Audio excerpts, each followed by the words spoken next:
যদি একজন সাধারণ ব্যক্তির মাসে 25,000 টাকা স্যালারি হয় আর যদি সে এলন মাস্কের সমান টাকা উপার্জন করতে চায় তাহলে তাকে 8 মিলিয়ন বছর ধরে কাজ করে যেতে হবে। আর এই ভিডিওর প্রতিটা সেকেন্ড পাস হওয়ার সাথে সাথে মাত্র 5.5 মিনিটের মধ্যে Elon Musk $1 million already income করে নিয়েছে। কিন্তু এলন সম্পর্কে সবথেকে অবাক করার বিষয় হলো সে পৃথিবীর ইতিহাসের সবথেকে ধনী ব্যক্তি নয়। ইতিহাসে এমন অনেক ধনী ব্যক্তি ছিল যাদের সম্পদের কাছে এলনের সম্পদ তুচ্ছ বলে মনে হবে। এলন মাস্ক এদের কাছে একজন গরিব ব্যক্তি। চলুন খুঁজে বের করা যাক পৃথিবীর ইতিহাসের সবথেকে ধনী ব্যক্তিদের। শুরু করা যাক 80-এর দশকের বিলিয়নারকে দিয়ে। পাবলো এসকোবার, কলম্বিয়ার একজন ড্রাগ লর্ড, ক্রিমিনাল। 1980-এর দশকে পাবলোর কোকেনের ব্যবসা ছিল চরম পর্যায়ে। সে এই সময় প্রতি সপ্তাহে প্রায় $420 মিলিয়ন করে ইনকাম করত। কাগজ পেপার অনুযায়ী তার নেট ওয়ার্থ ছিল প্রায় 80 বিলিয়ন, কিন্তু এটা বাস্তব নয়। তার এতই অর্থ ছিল যে এমনকি ব্যাংকও হ্যান্ডেল করতে পারত না। সে ক্যাশ গুনে নিত না, ওজন করে নিত। তার বেশিরভাগ টাকা আন্ডারগ্রাউন্ড, বাংকার, দেওয়ালের ভেতর, গোদামের ভেতর লুকোনো থাকতো। এতই টাকা যে প্রতি বছর 1 থেকে 2 বিলিয়ন নষ্ট হয়ে যেত কেবল ইঁদুরের কারণে। শুধু তাই নয়, টাকার বান্ডিলকে বাঁধার জন্য প্রতি মাসে $2,500 খরচা হতো কেবল রবার ব্যান্ড কেনার জন্য। সে কতটা ধনী ছিল আরো একটা উদাহরণ দিলে বুঝতে পারবেন। একবার তার মেয়েকে খুব ঠান্ডা লেগেছিল, তাই তার মেয়েকে উষ্ণ রাখতে $2 বিলিয়ন ক্যাশ জ্বালিয়ে দেয়। কিন্তু তারপরেও পাবলো এসকোবার ইতিহাসের সবথেকে ধনী ব্যক্তি নয়। সাল 1945, দ্বিতীয় বিশ্বযুদ্ধের জাস্ট সমাপ্তি ঘটেছে। সোলজাররা যে যার দেশে ফিরছে আর আমেরিকায় বিজয় সেলিব্রেশন চলছে। অন্যদিকে যুদ্ধের কারণে বেকারত্বের হার চরম পর্যায়ে পৌঁছে যায়। চতুর্দিকে কেবল ধ্বংসস্তূপ। অথচ এই ধ্বংসস্তূপের মাঝে লুকিয়ে রয়েছে সেই সময়ের সর্বোচ্চ ধনী ব্যক্তি, জোসেফ স্ট্যালিন, সোভিয়েত ইউনিয়নের কমিউনিস্ট লিডার। স্ট্যালিনকে দেখলে মনে হবে একেবারে সাধারণ ব্যক্তি। তার কোনো ব্যাংক অ্যাকাউন্ট নেই, কোনো সেভিং নেই, পরনে কেবল সিম্পল কাপড়, একটা হুক্কার পাইপ আর কিছু বই। এগুলোই ছিল তার পার্সোনাল জিনিসপত্র। কিন্তু তারপর স্ট্যালিনকে ইতিহাসের অন্যতম ধনী ব্যক্তি হিসেবে গণ্য করা হয়, কারণ তার কোনো সেভিং এর প্রয়োজনই নেই। বাস্তবে সে গোটা দেশটারই মালিক। তার ক্ষমতা সম্পর্কে কোনো রকম প্রশ্ন তোলা যেত না। এমনকি তার বিরুদ্ধে সামান্য রসিকতার কারণেও ব্যক্তিকে লেবার ক্যাম্পে পাঠিয়ে দেওয়া হতো। আসলে সে টাকাকেই কন্ট্রোল করত। কেবল তার একটা সিগনেচারে একজন সাধারণ কৃষক ফ্যাক্টরির ডিরেক্টর হয়ে যেত, গরিব সোলজার জেনারেল হয়ে যেত, আর তার দলের অনুগত সদস্য একটা রাজপ্রসাদ পেয়ে যেত। আবার একটা সিগনেচারে সবকিছুই কেড়ে নিতে পারত, তাকে ইতিহাস থেকে মুছে দিত। তার রাজ্যে যে যত বড়ই ধনী হোক না কেন, তার ভবিষ্যৎ সবসময় স্ট্যালিনের উপরে নির্ভর থাকতো। জাস্ট কল্পনা করুন, আপনি অ্যামাজন, গুগল, টেসলার মতো বড় কোম্পানির মালিক নন, অথচ আপনি ইচ্ছা করলে তাদের প্রোডাক্ট, সার্ভিস, রিসোর্সকে ইচ্ছা মতো ব্যবহার করতে পারবেন, আর দিতে অস্বীকার করলে তাদের অনারশিপকে বাতিল করে দিতে পারবেন। এটাই হলো স্ট্যালিন। পুরো সিস্টেমটাই তার নিয়ন্ত্রণে। মানুষ তাকে এতটাই ভয় পেত যে যখন সে স্ট্রোকের কারণে মারা যায়, তার কর্মীরা প্রায় 12 ঘন্টা মতো ডক্টরকে ডাকার সাহস পায়নি, কারণ সবাই ভয় পাচ্ছিল যদি স্ট্যালিন জেগে ওঠে তাহলে সরকারি আদেশ না নিয়ে কাজ করার জন্য তাদেরকে মৃত্যুদণ্ড দিতে পারে। যদিও পেপারে থেকে একজন সাধারণ ব্যক্তি দেখায়, কিন্তু অর্থনীতির উপর তার গোপন নিয়ন্ত্রণ আজকের মূল্যে প্রায় $10 ট্রিলিয়ন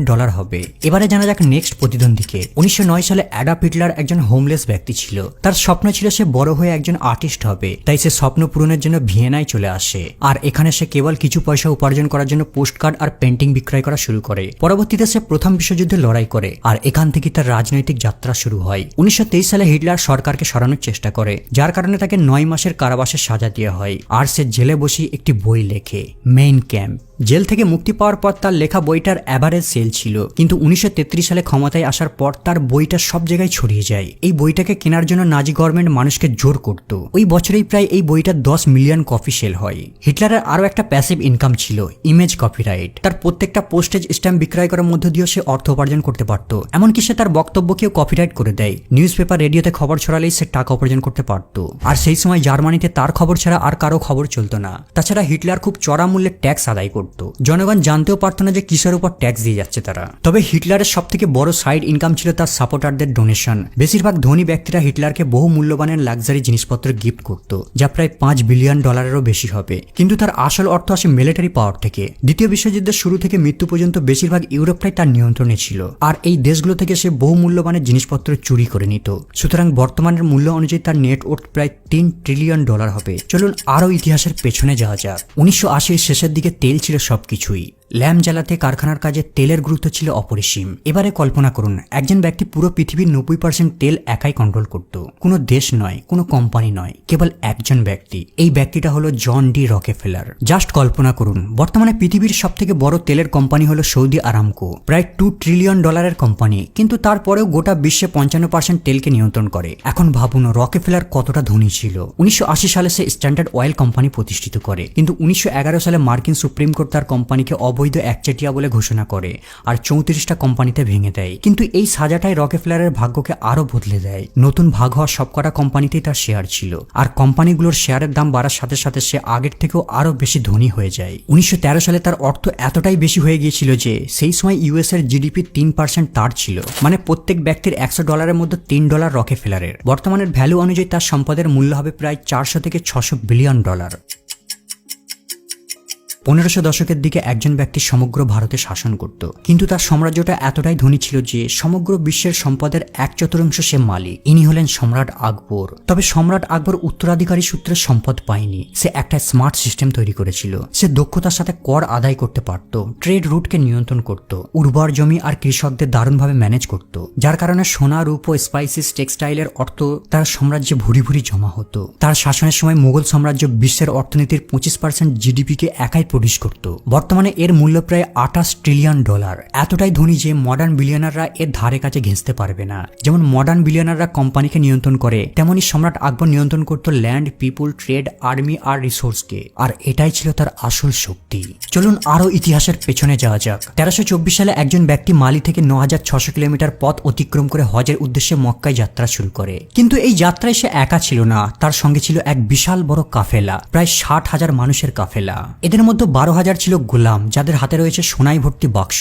এছাড়া তাদের সঙ্গে ছিল 8টা উট, আর এই উটের পিঠে ছিল বস্তা ভর্তি সোনার পাউডার। আর এই সোনাগুলো ছিল কেবল জাকাত মানে চ্যারিটির জন্য, প্রায় 20,000 কেজি সোনা কেবল দান করার জন্য। সে তার যাত্রাপথে যেখানে গরিব দেখতে পেত তাদের মধ্যে সোনা দান করে দিত। এছাড়া শুক্রবারে যেখানে তাদের কাফেলা থামতো সেখানেই সে মসজিদ তৈরি করত। সে তার জার্নিতে এতটাই সোনা দান করেছিল যে বিশেষ করে মিশরের অর্থনীতি প্রায় 10 বছর ড্যামেজ হয়ে গেছিল। অতিরিক্ত সোনা দানের কারণে বিশ্বের মার্কেটের মূল্যের ব্যাপক পরিবর্তন হয়ে যায়। ঠিক যেভাবে ইলন মাস্ক টুইট করে মার্কেট বদলে দিতে পারে, মানসা মুসাও কোনো শহরের উপর দিয়ে হেঁটে গেলে মার্কেট বদলে যায়। মানসা মুসা ছিল আফ্রিকার মালি সাম্রাজ্যের রাজা। তার কাছে ছিল প্রচুর পরিমাণে লবণ আর সোনা, প্রায় পৃথিবীর 50% সোনার সে একাই মালিক ছিল। ঐতিহাসিকবিদদের মতে তার সম্পদের মূল্য আনুমানিক প্রায় $400 বিলিয়ন। কিন্তু কিছু কিছু ঐতিহাসিকবিদদের মতে তার নেটওয়ার্থ ছিল এর থেকেও অনেক গুণ বেশি। যদি আরো 100 বছর পেছনে যাওয়া যায় তাহলে ইতিহাসের আরো একজন ধনী ব্যক্তিকে খুঁজে পাওয়া যাবে, চেঙ্গিস খান। চেঙ্গিস খানের সম্পদ ছিল একটু ভিন্ন ধরনের। চেঙ্গিস খান ছিল মঙ্গল সাম্রাজ্যের শাসক। সে তার শাসনকালে প্রায় পৃথিবীর 20% এরিয়া দখল করে নিয়েছিল। সে যেই সাম্রাজ্যকে জয় করত ওই সাম্রাজ্যের সমস্ত সম্পদকে লুট করে নিত। সেই সময় কোনো ব্যাংক সিস্টেম ছিল না, কোনো পার্সোনাল ব্যালেন্স শিট ছিল না, বর্তমানের মতো কোনো কারেন্সি বেস নেটওয়ার্ক ছিল না। এই সময় সম্পদের পরিমাপ করা হতো জমি, সোনা আর রিসোর্সের মাধ্যমে। তাই আনুমানিক তার সম্পদের মোট পরিমাণ ছিল প্রায় 130 ট্রিলিয়ন। কিন্তু এখানে একটা ভুল ধারণা রয়েছে। এত সম্পদের মালিক হওয়ার পরও চেঙ্গিস খানের নিজস্ব কোনো সম্পদ ছিল না, আর এটাই ছিল তার ক্ষমতার সবথেকে গুরুত্বপূর্ণ বিষয়। লুট করা সম্পদ নিজের কাছে রাখার পরিবর্তে সে তার সম্পদকে সোলজার আর কমান্ডোদের মধ্যে ভাগ করে দিত, যাতে তাদের মধ্যে লয়্যালটি বিল্ড হয়। বাস্তবে চেঙ্গিস খান খুব সাধারণ জীবনযাপন করত। সে খুব সাধারণ পোশাক পরিধান করত, তার সোলজারদের সাথে সেম খাবার খেত, আর তাদের সঙ্গে তাঁবুর ভিতর ঘুমতো। তবে তার নিয়ন্ত্রিত ভূমির উপর ভিত্তি করে বলা যায় হয়তো সে পৃথিবীর অন্যতম সেরা ধনী ব্যক্তি। চলুন যাওয়া যাক সময়ের আরো পেছনে, প্রথম খ্রিস্টাব্দে। সেই সময়ের মানুষেরা জানতো না যে তারা ইতিহাসের অত্যন্ত গুরুত্বপূর্ণ সময়ে বাস করছে। এই সময় আমেরিকায় মায়ানরা শহর তৈরি করছে, ভারতীয়রা সমুদ্রপথে সিল্ক রোডের মাধ্যমে পণ্য ট্রেড করত, আর চীনেরা সবেমাত্র কাগজের আবিষ্কার করে। কিন্তু রোমের প্রথম সম্রাট আগস্ট সিজার ছিল এই সময়ের সবথেকে ধনী আর শক্তিশালী ব্যক্তি। কয়েক বছর আগে সে মিশরের রানী ক্লিওপ্যাট্রা আর তার প্রেমিকা মার্ক অ্যান্টনিকে যুদ্ধে হারিয়ে পুরো মিশরের সম্পত্তিকে নিজের দখলে করে নেয়, আর এখন সে রোমের অর্থনীতির 20% নিয়ন্ত্রণ করে। এছাড়াও সে টাকা উপার্জনের জন্য একটা নিষ্ঠুর পদ্ধতির ব্যবহার করত। সে মাঝে মাঝে তার সাম্রাজ্যের ধনী ব্যক্তিদের হত্যা করে দিত আর তার সম্পদকে দখল করে নিত। এছাড়াও তার অর্থের একটা বড় অংশ আসত বিশাল অঞ্চলের উপর নিয়ন্ত্রণ, কর আদায় আর ব্যক্তিগত সম্পদের উপর কন্ট্রোল। ইতিহাসবিদদের মতে আজকের মূল্যে তার সম্পদের পরিমাণ হবে প্রায় $5 ট্রিলিয়ন।